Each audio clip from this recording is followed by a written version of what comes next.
रहीम।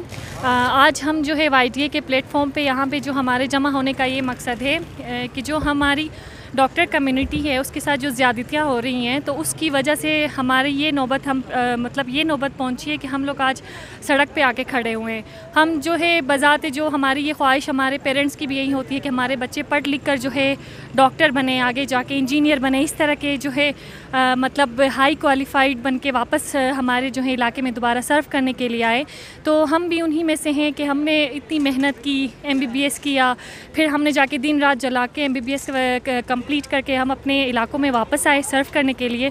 तो जो सोच कर हम गए थे और जहां हम वापस आके ये काम अपनी कम्युनिटी को सर्व कर रहे हैं तो हमें जो है बहुत ज़्यादा जो है क्या कह सकते हैं, बहुत ज़्यादा जो है हमें मायूसी हो रही है कि जिस तरह से हुकूमत हमारे साथ सलूक पेश कर रही है।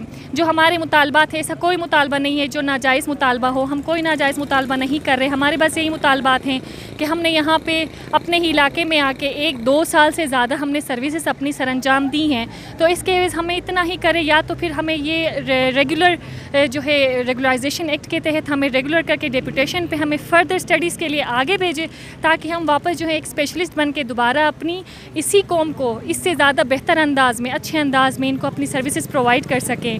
हमारी जो है हुकूमत पता नहीं, हम एक बार नहीं, हम पिछले 1.5 साल से हम इसी मुतालबे को लेकर रोड पे बार बार आ रहे हैं, लेकिन हुकूमत जो है वो टस से मस्त ही नहीं हो रही है। और दूसरा मुतालबा हमारा यही है कि जो हमारी डॉक्टर कम्युनिटी, जो हमारे YDA के प्रेसिडेंट साहब हैं, इनकी जो है हमारे साथ जो इनकी यकजहती है, इसकी वजह से जो हम पे पता नहीं हुकूमत जो है अपना जो अपना इंतकाम लेते हुए इनको जो है अपनी यहाँ से गिलगित सिटी से जो है पेरिफेरीज में इनको भेजा जा रहा है डॉक्टर स्पेशलिस्ट को। और कई ऐसे डॉक्टर्स हैं जो पिछले 10 साल 20 सालों से यहाँ पे सर्विसेज दे रहे हैं, जिनके आगे ताल्लुकात हैं, कोई CM के जो है रिश्तेदार है, कोई सेक्रेटरी के रिश्तेदार हैं, तो उनको यहाँ से कहीं नहीं भेजा जाता, और जिनका कोई नहीं होता उनको जो है वो पेरिफेरीज में भेज के तंग किया जा रहा है। इसके ख़िलाफ़ हम लोग यहाँ पर खड़े हैं। और दूसरा ये है कि हम जो है हर साल यहाँ पे आएंगे। अब ये तो मुझे नहीं लगता इसके बाद कि हमें आगे कोई रेगुलर करेगा, तो हमारी जो आगे आने वाली जनरेशन होगी उसको कम से कम 30 से 40 जो डॉक्टर्स हैं जो कॉन्ट्रैक्ट पे आएंगे, तो उनको कम से कम 30 से 40 डॉक्टर्स को स्कॉलरशिप पे भेजा जाए ताकि वो भी अपनी जो है वापस आकर बेहतर अंदाज में अपनी जो है कम्युनिटी को अच्छे तरीके से सर्व कर सके। तो हमारा और कोई नाजायज़ मुतालबा नहीं, इसी मुतालबे की वजह से आज हम सब यहाँ पर खड़े हुए हैं। शुक्रिया। जब आप कहें रेडी कहें मुझे स्टार्ट करें। अस्सलाम वालेकुम, मेरा नाम डॉक्टर फरीद है। मैं इंतहाई पसमानदा इलाका दियामत से ताल्लुक़ रखता हूँ। हमारे इलाकों में अमूमन ये सेहत का शोबा हमेशा से ही कमज़ोर रहा है, और जो डोर स्टेप पे जो डॉक्टर की फैसिलिटी जो ज़रूरत थी वो अब तक पूरी नहीं। तो यही जज्बा हमारे दिलों में था। इसी जज्बे को सामने रखते हुए हमने मैट्रिक तक मेहनत की, उसके बाद FSC में मेहनत की, उसके बाद मेडिकल कॉलेज के अंदर मुश्किल एग्ज़ामों से निकल के जब हमने हौज़ जॉब का मरहला कंप्लीट किया तो हमारे पास ऑप्शन मौजूद था कि आप पाकिस्तान में किसी दूसरे शोबे के अंदर जॉब करें या गिलगित बल्तिस्तान के अंदर जॉब करें। तो जो ही हम फारिग हो गए यहाँ पे कोरोना जैसी वबाई मरज़ का जो हमला था, तो हमने कहा कि इस वक्त वतन को हमारी ज़रूरत है। हमने वो सारी चीज़ें बालाताक रखते हुए, सारी प्रायोरिटीज़ को बालाताक रखते हुए वतन और गिलगित बल्तिस्तान को चुना, और हम गिलगित बल्तिस्तान में आए सर्व करने के लिए इस कोरोना की पेंडेमिक के दौरान लिमिटेड रिसोर्सेज और लिमिटेड PPEs के साथ। लेकिन बदकिस्मती से हमारी जो कुर्बानियाँ थी, आपके मीडिया के वसातत से मीडिया को पता भी, मैं फिर भी बताना चाहूँगा कि हमारा जो कोविड सेंटर्स हैं, आइसोलेशन सेंटर्स हैं, वहाँ पे हमारा कंट्रैक्ट का यंग डॉक्टर काम कर रहा है फ्रंट लाइन पर। और आपको ये भी बताता चलूँ कि इस कोरोना वबाई मरज़ ने सबसे पहले गिलगित बल्तिस्तान के अंदर जिस बंदे की जान ली वो हमारा यंग डॉक्टर ही था, डॉक्टर उसामा शहीद, जिसने लाइन ऑफ ड्यूटी में अपनी जान का नजराना पेश किया। उन्होंने ये नहीं सोचा कि मैं आर्जी सा मुलाजिम हूँ, मैं कंट्रैक्ट पे बेस हूँ, मेरे इस जॉब का कोई फ्यूचर नहीं, बल्कि उसने वतन और मिट्टी और यहाँ के लोगों के दर्द के लिए, यहाँ के लोगों के उस मुश्किल मरहले में बाजू बनने के लिए उन्होंने अपने आप को पेश किया, और उस वबाई मरज़ ने उन्हें हमसे जुदा कर दिया। इस पूरे प्रोसेस का, इस पूरे जो कोरोना का जो मरज़ शुरू हुआ वो मार्च 2020 से स्टिल अब तक है। और इन चीज़ों के एडमायर करते हुए पूरे पाकिस्तान में डॉक्टरों को सुर्ख सलाम भी दिए जा रहे हैं, घरों में वाइट झंडे भी लटकाए जा रहे हैं इनकी उस हौसला अफजाई के लिए।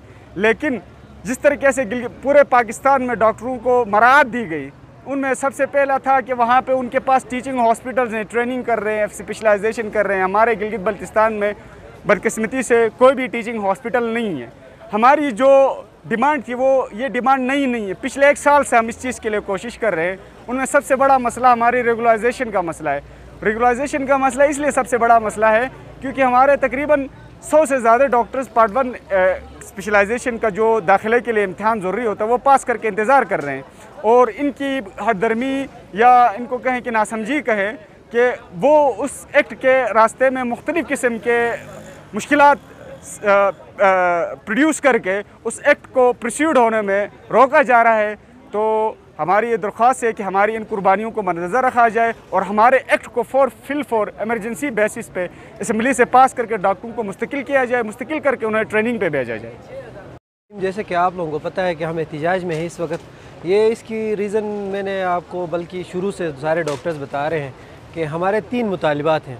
एक कंट्रैक्ट रेगुलराइजेशन एक्ट जो कि मंजूर हो चुका था पहले गवर्नमेंट में, अभी सिर्फ 1 साइन की दूरी पे है, वो अभी तक इस गवर्नमेंट ने रोक के रखा हुआ है।